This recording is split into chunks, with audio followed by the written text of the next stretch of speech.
This is drbell.com.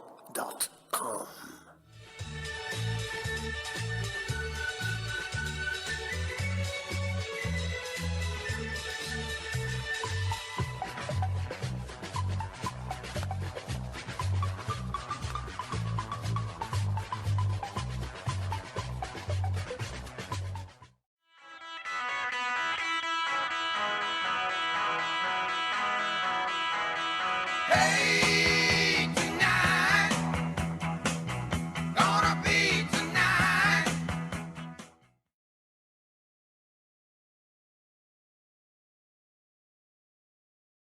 I'm here with the miserable liberal Steph Sabarano, Ron Placone, and Hank Thompson, and we're talking about the new appointment.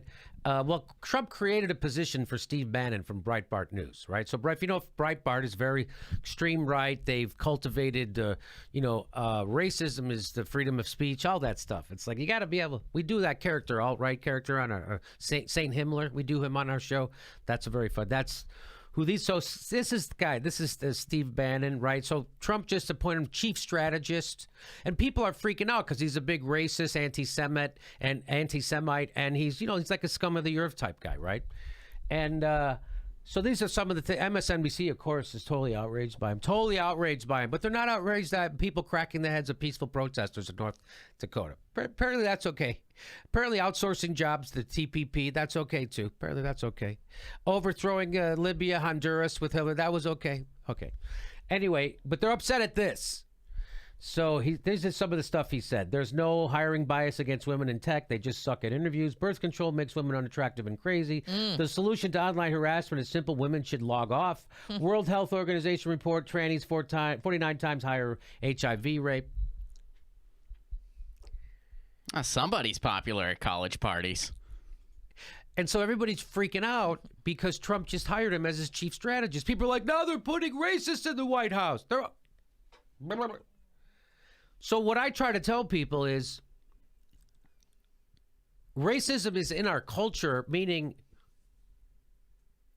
40% of the prison population are black men. They make up 13% of the population. We have racism right now, institutional. Our society is racist. Bill Clinton passed the crime bill in 96, 100 times worse penalties for crack cocaine than powder. That's racist. Exploded the prison population, filling it up with black people as they gutted welfare and sent their jobs to Mexico with NAFTA, all at the same time. Racism didn't just start. Racism is codified into our criminal justice system. But we're upset. So everybody's getting upset now because they're not hiding it anymore. Now there's an ugly face of racism as opposed to the nice face of racism that we normally have in the White House. What do you mean Barack Obama was racist? The government, the criminal justice system is racist. Yes. Yes. Barack Obama repealed habeas corpus. Barack Obama made it so the government can throw you in jail without a trial. Barack Obama took away your freedom. Barack Obama did that. And now these guys who are racist, although Barack Obama presided over a criminal justice system that's 100% racist. You heard him screaming about it all the time, except never. And everybody's upset about this guy. Now, here's why. Yes, should this make people uncomfortable that now somebody in the White House is an outward racist? Sure. But here's the deal. You have to quit thinking short term. This is good in a sense that Trump is doing this.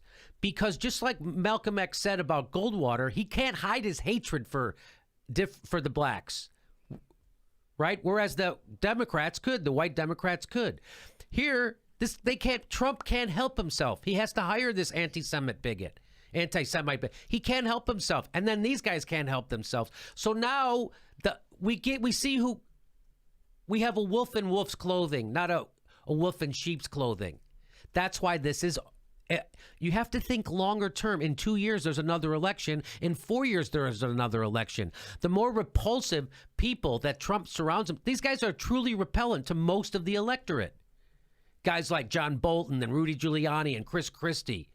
All those outsiders. Right, all those outsiders. All those outsiders. They're Yeah. outsiders, all right, if we were at a rock and roll concert. that's Big right. outsiders. Good.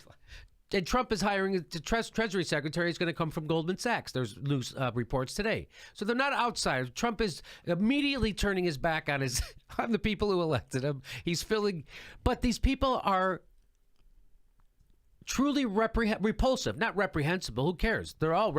I think it's reprehensible that Barack Obama lets them crack the heads of Native Americans, and I think that's reprehensible.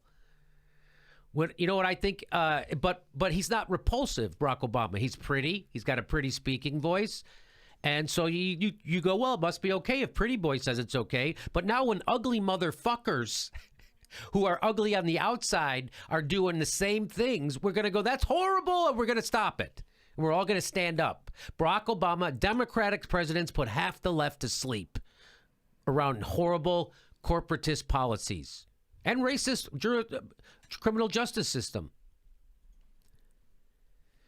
So here we are. I'm telling people, stop this. The more cretins that Trump puts in his cabinet, the better. The better. You want to have a complete wave. Remember when George Bush was president? It took 4 years for them to get rid of the Republican Senate. It took 4 years. They were like, okay, we've had it with this guy. And then in 2 more years, they flipped not only the Senate, but the House of Representatives flipped to Democrat. Under 6 years of Bush. That was during a war. So what we want is for that to happen now. And Trump surrounding himself with people who are genuinely repulsive to most of the electorate is, in a sense, a good thing. I know Cenk Uygur says you win by winning and you lose by losing. You don't win by losing. That's a short game. That's pretending there isn't another election ever. Play the long game. Play a 4-year game with me, because that's what I'm playing. Let's play the 4-year game. Let's play a longer game. Now we have a chance to get the House and the Senate back into real progressives, not these Chuck Schumer bullshit corporatists who are gonna do just what the Republicans do too. I'm talking real progressives. I'm talking Tulsi Gabbards. I'm talking Elizabeth Warrens. I'm talking Bernie Sanders, Nina Turners. People are saying Keith Ellison. I got some problems with him. We're gonna talk about that in another video. But he's definitely one of the better ones. So is the Democratic Party even worth saving? I don't know. That's what the problem is. You still got guys like Chuck Schumer, who's the leader of the Democrats in the Senate. You want to prop that guy up? I don't. Do you want to take back the Senate so Chuck Schumer could be the fucking leader? I don't. We got to get rid of Chuck Schumer. So that's the problem with trying to repopulate the Democratic Party with better people. You still got these pieces of shit hanging around like Chuck Schumer. So I'm telling you, the bigger cretins, the bigger the cretin is that Donald Trump populates his cabinet with, the better for the takeover. Do you understand? So, and after 4 years of George W. Bush, they flipped the Senate during a war. During 2 wars. After 6 years, they flipped the House and the Senate. After 8 years, they flipped the House, the Senate, and the presidency went to a black guy with a Muslim name in the middle of a war. That's what George Bush did. Donnie Tynahan's Trump is 10 times more repulsive to people than George W. Bush was. And this is good. If he was starting to put people in place in his cabinet that were actually agreeable and likable, that would be a problem. That would be a problem, because you're like, oh my God, this guy's going to somehow stay popular enough to get reelected. Oh my God, he's going to somehow they're going to normalize this guy, and he's going to have all these regular people around him. It's better that he does this. It's better he pushed this guy in, and Rudy Giuliani, and Chris Christie, and what other and that sheriff from Milwaukee. The people who are truly repulsive. That is good. So people are like, he better get rid of him. I say keep him. People are thinking way too short term. We have to, now we can oppose their policies, a lot of which the Democrats were doing. Barack Obama, I predict that Donnie Tynahan's going to deport less Hispanics than Barack Obama did. And now there's an uglier face on that policy of deportation.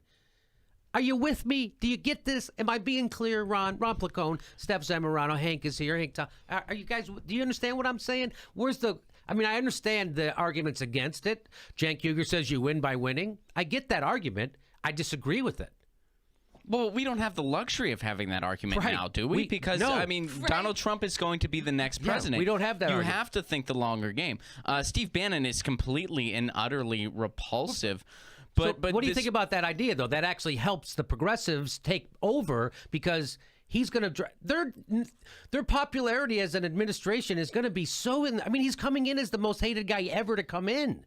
So do you understand what I'm saying? Like if he got popular, that would be bad. Right. Right? No, you're absolutely right about that.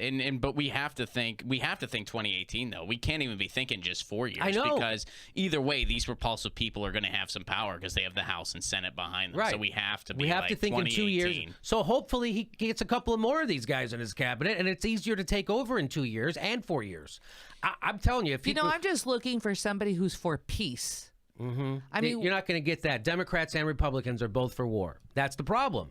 And that's why I couldn't vote for Hillary Clinton. I couldn't give my vote to war. I couldn't do it. We've had enough war. We've had nonstop war. It's immoral. It's so immoral. I can't even tell you. And it's all for money. It's all for money. It has nothing to do with safety. It has nothing to do with fighting terrorism. It has nothing to do with fighting terrorism. It has everything to do with money and fossil fuels. And that's it. So don't worry. Don't freak out. We're coming.